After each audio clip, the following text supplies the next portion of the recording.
صلو علی الحبیب صلی اللہ تعالی علی محمد صلی اللہ علیہ وسلم۔ نماز و دعا قبول ہونے کا وظیفہ۔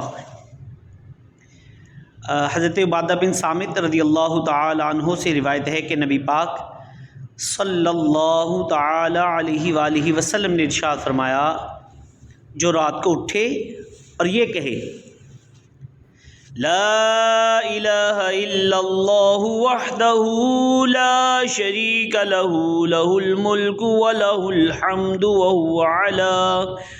وہو علی کل شیء قدیر۔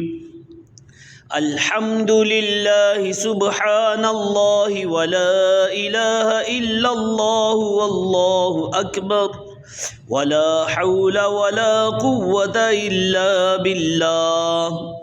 پھر کہے اللہم اغفر لی، یا کوئی اور دعا کرے تو قبول کی جائے گی، اور اگر وضو کرے اور نماز پڑھے تو اس کی نماز قبول کی جائے گی۔